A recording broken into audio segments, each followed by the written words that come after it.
In this video, I'm going to show you how to install an engine gasket kit on a Ryobi trimmer. When doing any repair work on a small engine, it's important to replace the gaskets so that the engine seals properly. The engine gasket kit includes all of the O-rings and gaskets you'll need to do a complete overhaul on your trimmer's engine. The kit includes the gasket and O-ring for the crankcase cover, the cylinder gasket, the carburetor gasket, and the exhaust gasket. Installing the engine gasket kit is easy to do, and I'm going to show you how. Engine gasket kits, as well as many other parts, can be found on our website. Let's get started. I'll begin by removing the rear cover.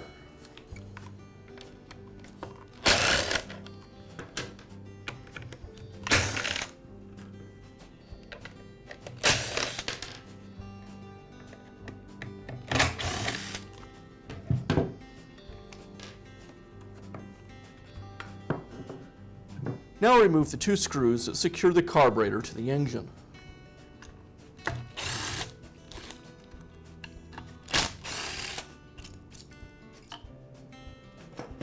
Before removing any of the fuel lines from the carburetor or the lines from the tank, you'll want to make sure that you drain any gas that might still be in the fuel tank. Now I can pull the carburetor away, disconnect the throttle cable, and remove the fuel lines. Now remove the muffler. It's held in place with two screws.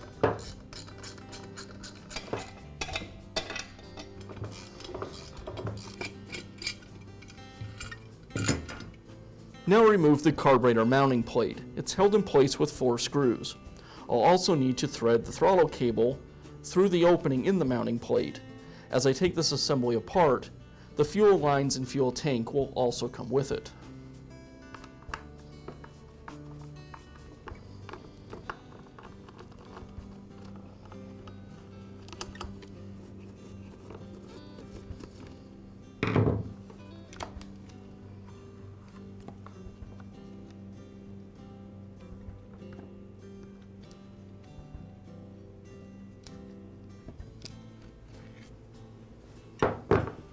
Now remove the clutch housing and the shaft from the rest of the engine. It's secured with 4 screws.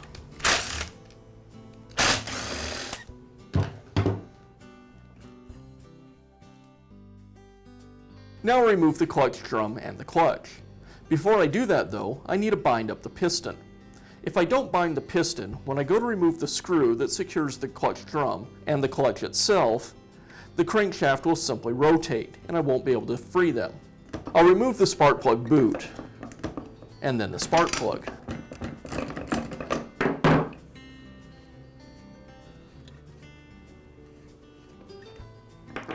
Now to bind the piston, I'll insert a piece of starter rope into the cylinder.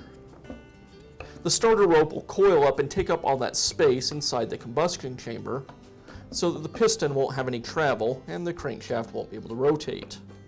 Now that the piston is bound, I can remove the clutch drum and the clutch.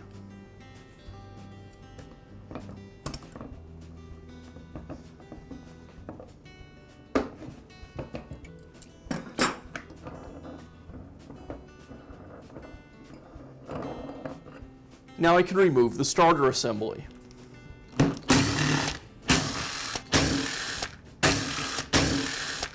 As I pull the starter away, there's a wire that leads to the ignition coil, and I'll need to remove that.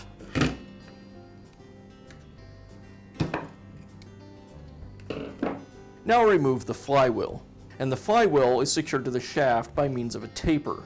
There's a spacer on the crankshaft. I'll pull that away. To remove it, I'll lift up the engine just slightly by the flywheel, and then I'll strike the motor shaft with a rubber mallet. Beneath the flywheel, there's a woodruff key that indexes the flywheel to the crankshaft, and I'll remove that key. Now I'll separate the cylinder from the crankcase. It's secured with 2 screws.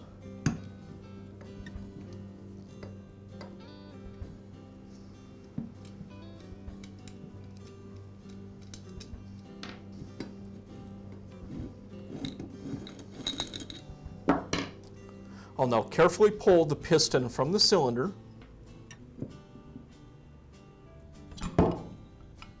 and separate it from the crankcase. Now I'll remove the cylinder gasket. I'll use a blade to remove any residue that's left by the gasket.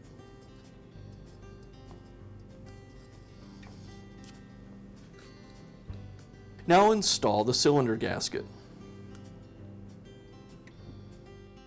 Now we can install the piston. The first thing I'll do is apply some 2-cycle oil to the piston itself. So I'll make it go into the cylinder a little easier and won't scratch up the cylinder. Next, I'll compress the piston rings, and I want to make sure that I have the ring end gaps lined up with the roll pin in the ring groove, like that. Now I'll install the piston into the cylinder. The piston needs to be oriented correctly. You'll notice that one side of the piston skirt has been cut out. The other side is just straight. This cut out side needs to go on the side of the cylinder where the ignition coil is. That'll be the same side that the counterweight is on the crankshaft. If you get the piston in backwards, the skirt will strike against the counterweight.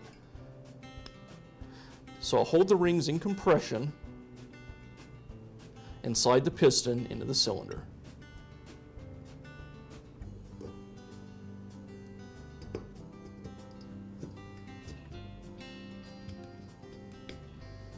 Now I'll install the connecting rod onto the crankshaft.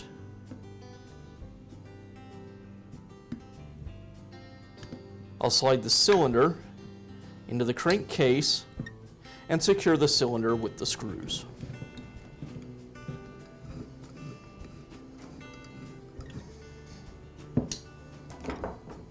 Now I can install the flywheel. First, I'll place the woodruff key into the slot on the crankshaft. Give that a little tap to seat it in place. And now I can install the flywheel. I want to make sure that I line up the slot on the flywheel with the woodruff key. The flywheel may stay a little loose at first. It'll get tightened up later when we install the clutch. Now we can reinstall the starter. First, I'll slide the spacer back onto the crankshaft. I'll connect the ignition wire back to the ignition coil, and then I'll slide the starter over the crankshaft. As I do, I'll tuck the wires, the ignition wires, back into the starter housing.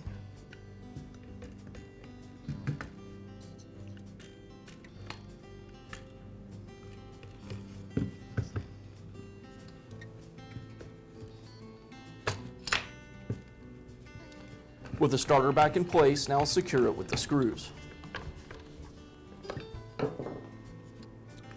I'll reinstall the base and secure it with its screw.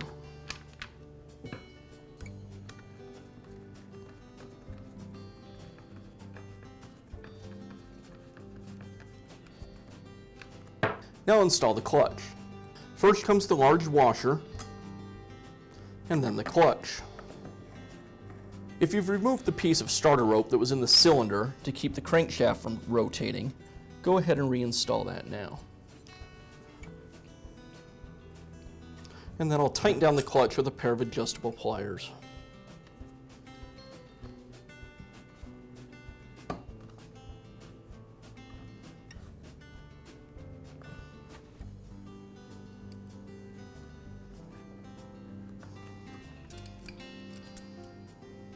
Now install the clutch drum. First comes the small spacer washer, and then the drum. And I'll tighten down the internal screw inside the drum.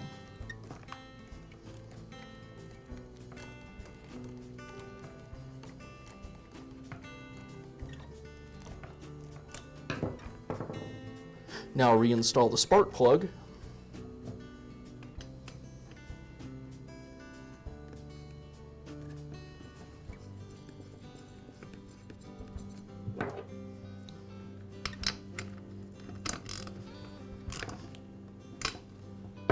And replace the spark plug boot.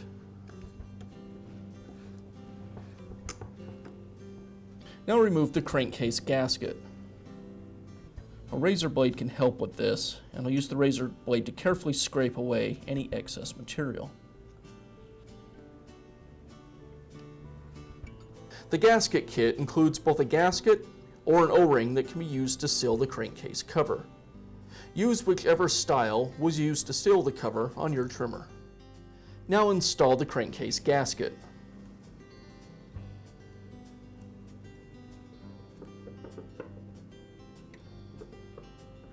Now install the crankcase cover. As I reinstall the fuel tank, I'll want to make sure that the rubber bumper is in place that isolates the tank. There's also a bumper that goes on the crankcase cover. Make sure the gasket's in place and slide the cover onto the crankcase. And now I'll secure it with the screws. Now install the muffler gasket and reinstall the muffler to the engine.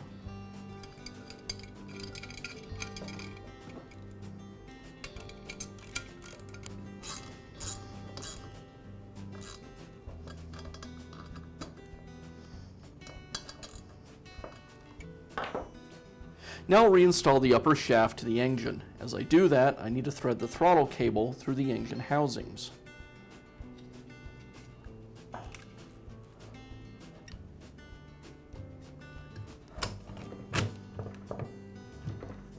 I'll secure the clutch drum housing to the engine.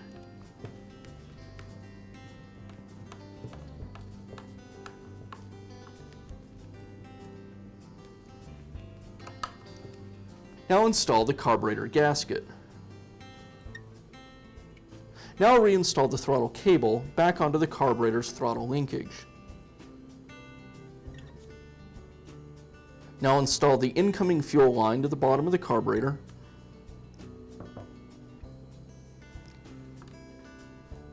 And the line leading to the primer bulb on the top.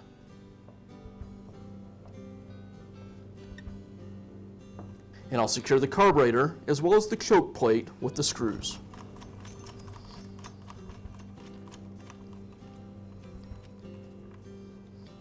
As I tighten the upper screw, I want to make sure I have the choke plate lined up as well as the wavy washer so it doesn't get pinched by the screw.